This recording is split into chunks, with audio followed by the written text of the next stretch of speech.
মানুষের সাথে মানুষের পাশে। নমস্কার, সাগর থানার পক্ষ থেকে সতর্ক বার্তা জানানো হচ্ছে।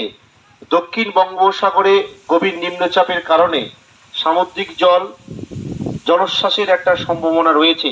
তাই নদীর উপকূলবর্তী এরিয়া সহ সকল সাগরদ্বীপবাসীকে জানানো হচ্ছে, আপনারা যারা দুর্বল কাঠামোযুক্ত কাঁচা বাড়িতে বসবাস করছেন, কাছাকাছি ছাদওয়ালা কোনো পাকা বাড়ি কিংবা সরকারি স্কুল বা ফ্ল্যাট সেন্টারে প্রয়োজন হলে আপনারা আপনাদের বাড়ির গুরুত্বপূর্ণ কাগজপত্র নিয়ে আশ্রয় গ্রহণ করতে পারেন।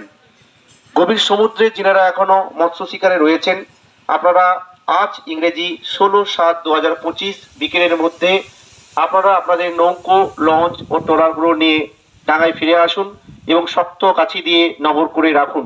পরবর্তী প্রশাসনিক নির্দেশ না আসা পর্যন্ত আপনারা কেউ নতুন করে মৎস্য শিকারে বেরোবেন না।